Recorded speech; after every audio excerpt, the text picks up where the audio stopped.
ఓం నమ శివాయ శ్రీమాత్రే నమః. మిత్రులకి శ్రేభిలాషులకి అలాగే నన్ను ఇంతగా ఆదరిస్తున్న యూట్యూబ్ ప్రేక్షకులందరికీ కూడా పేరు పేరు ధన్యవాదాలు.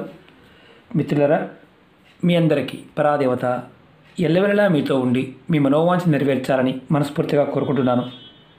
ఈరోజు మనం మంగళవారం ఉదయం నిద్ర లేవగానే ఈ మంత్రాన్ని మనసులో తలుచుకుంటే మీ సమస్యలు తొలగిపోయే మార్గాలు తెలుస్తాయి. అలాగే నిత్య జీవితంలో మీరు ఎదుర్కొంటున్న ఇబ్బందుల నుండి బయటపడడానికి మార్గాలు తెలుస్తాయి. అలాగే ఎన్నో రోజుల నుండి ఆగిపోయిన పనులు పూర్తవుతాయి. అలాగే మీరు చేస్తున్న పని పైన మీరు శ్రద్ధ పెట్టలేకపోతూ ఉన్నా, అంటే ఆఫీస్ పని కావచ్చు, ఇంటి పని కావచ్చు, బిజినెస్ డీల్స్ కావచ్చు, ఇలాంటి సంబంధించిన ఏ విషయమైనా సరే ఈ ఉపాయం చేస్తే మీ ప్రతి పని కూడా టయానికి పూర్తి చేయగలిగే సామర్థ్యం మీకు వస్తుంది. చాలా తేలికైంది. మీరు చేస్తున్న పనుల్లో సఫలత వస్తుంది.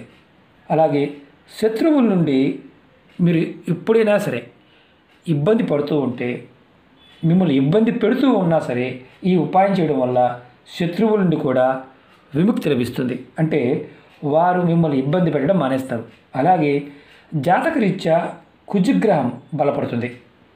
చాలామందికి వివాహం పాయింట్ ఆఫ్ వ్యూలో పెళ్ళి కాని వారు, త్వరగా వివాహం కావాలనుకునేవారు, మీరు ఎవరైనా సరే ఈ మంత్రాన్ని జపం చేయడం వల్ల మీకు వివాహానికి సంబంధించిన ఆటంకాలు ఉంటే ఖచ్చితంగా తొలగిపోతాయి. అంటే మీ జాతకంలో వివాహానికి సంబంధించి కుజగ్రహానికి సంబంధించిన ఇబ్బందులు ఏమన్నా ఉంటే అవి తొలగి మీకు వివాహం త్వరగా అవుతుంది.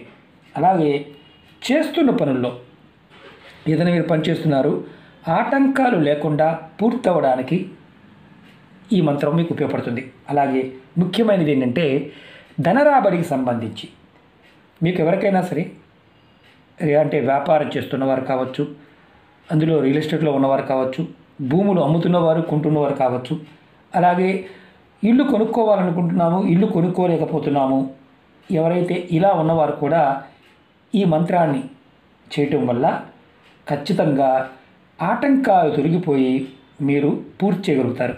అలాగే విద్యార్థుల పాయింట్ ఆఫ్ వ్యూలో ఎలా ఉపయోగపడుతుందంటే, చదువుకు సంబంధించి సమస్యలు, ఇబ్బందులు ఏమైనా వస్తున్నాయి అనుకోండి. అంటే మీరు విదేశాలకు వెళ్ళాలనుకుంటున్నారు, విదేశాల్లో చదవాలనుకుంటున్నారు, మీకు ఆర్థికమైన స్తోమత లేదు, అంటే చదువుకు సంబంధించి ఒక 30 లక్షలు 40 లక్షలు కావాలి, అమెరికా వెళ్ళాలి, చదువుకోవాలనుకుంటున్నారు, మీరు బాగా చదువుతున్నారు, కానీ మీకు ఆ డబ్బు సమయానికి అందడం లేదు. అలా సమస్యలతో ఇబ్బంది పడుతున్న పిల్లలు ఎవరైనా సరే ఇది చేస్తే ఆ సమస్య నుంచి ఇబ్బంది పడుతున్న వారు ఎవరైతే ఉన్నారో వారు బయటపడతారు. ఈ ఉపాయం ఇలాంటి సమస్యలతో ఉన్నవారు తప్పకుండా చేయండి. ఎందుకంటే రూపాయి ఖర్చు అయ్యేది కాదు, చాలా తేలికైన ఉపాయం.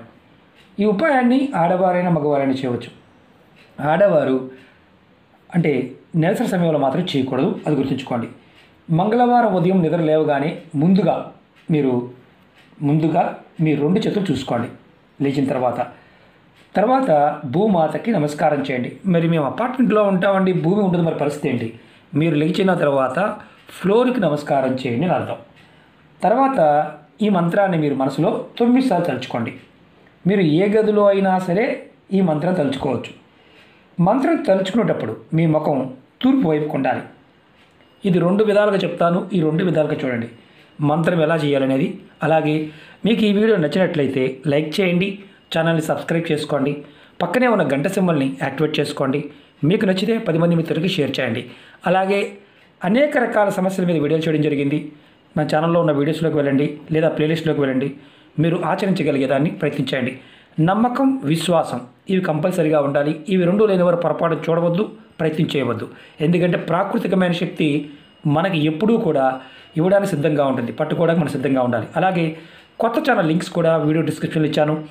ఎవరికైతే నోటిఫికేషన్స్ రావడం లేదో ఫేస్బుక్ లింక్ కూడా ఇచ్చాను, రిక్వెస్ట్ పంపించండి. ప్రతి వీడియో కూడా ప్రతిరోజు ఫేస్బుక్లో కూడా షేర్ చేస్తూ ఉంటాను. చాలా అంటే ప్రతిరోజు వీడియోలు పెడుతూ ఉంటాను. మీరు చేయగలిగిన దాన్ని మాత్రమే ప్రయత్నం చేయండి. ఇది ఇలా లేదండి, మాకు ఈ పదార్థం దొరకలేదు, మరి చేయొచ్చా చేయకూడదు అడుగుతూ ఉంటారు. చెప్పిన పదార్థం అందుబాటులో లేకపోతే ఉపాయం చేయమాకండి. తాంత్రిక ఉపాయాలు కానీ, జ్యోతిష్ ఉపాయాలు కానీ కొన్నిటికి మాత్రమే ఇది కాకపోతే అది చేయవచ్చు. కానీ తాంత్రిక ఉపాయాల్లో సమయము, పదార్థము చాలా ఇంపార్టెంట్. మంత్రం వచ్చేసి చెప్తాను, మీరు వీడియో డిస్క్రిప్షన్లో కూడా పెడతాను, నేను రాసి చూపిస్తాను. ఓం రామ దూతాయ నమః. ఓం రామదూతాయ నమః. ఈ మంత్రాన్ని మీరు 9 సార్లు అనుకోవాలి. 9 సార్లు.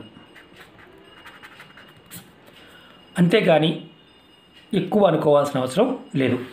ఇది మంగళవారం నాడు ఉదయం చేయాల్సిన మంత్రం. ప్రతిరోజు చేయాల్సిన అవసరం లేదు. మంగళవారం నాడు ఉదయం 9 సార్లు అనుకోవాలి. ఇప్పుడు రెండో విధానం చెప్తాను.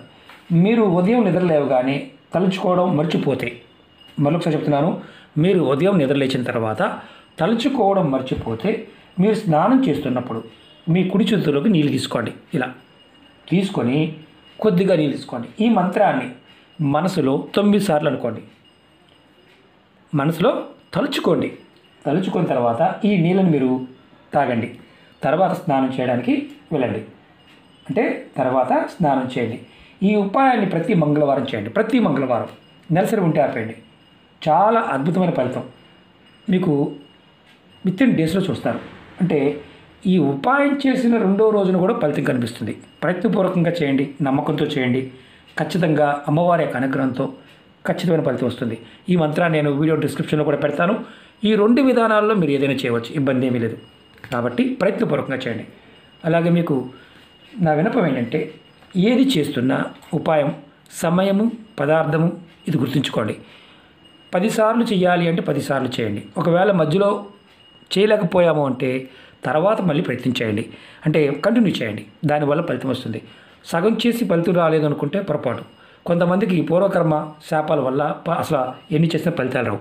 అలాంటి వారు ఖచ్చితంగా నామాన్ని పట్టుకోవాలి. నామమే కలికాలంలో గమ్యాన్ని చేర్చుతుంది. ప్రయత్నపూర్వకంగా చేసి ఫలితాన్ని పొందండి. అలాగే కొంతమంది మిత్రులు, గురువుగారు నేను ఇది చేస్తూ వేరే ఉపాయం చేయవచ్చు అని అడుగుతున్నారు.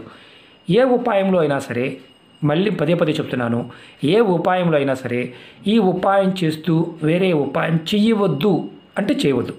అలా చెప్పలేదు అంటే మీరు నిర్భయంగా ఉపాయాలు చేసుకోవచ్చు, ఎన్నైనా చేయవచ్చు. ఆ రోజున ఎన్ని చేయగలిగితే అని చేయాలి. స్నానం చేసిన తర్వాత ఉపాయాలు చేయమంటున్నారు గురువుగారు. స్నానం చేసిన తర్వాత అంటే మేము ఉదయం చేసిన సాయంత్రం చేయవచ్చు అని అడిగేవారు కొంతమంది ఉన్నారు. ఎప్పుడు ఉపాయం చేస్తే అప్పుడు స్నానం చేసిన తర్వాత మాత్రమే చేయమంటే స్నానం చేసిన తర్వాత చేయాలి. ఇప్పుడు ఈ ఉపాయం ఉంది, ఇది స్నానం చేయకుండా చేయవచ్చు, స్నానం చేసిన తర్వాత కూడా చేయవచ్చు. కాబట్టి ఇలాంటివి మీరు గుర్తుంచుకోండి. అర్థం కాలేదనుకోండి, 1-2 సార్లు చూడండి, అర్థమవుతుంది. అప్పటికి అర్థం కాకపోతే ప్రయత్నం చేయవద్దు. మీరు చేయగలిగేదాన్ని మాత్రమే చేయండి. ఓకే మిత్రులారా, ఓం నమః శివాయ, శ్రీమాత్రే నమః.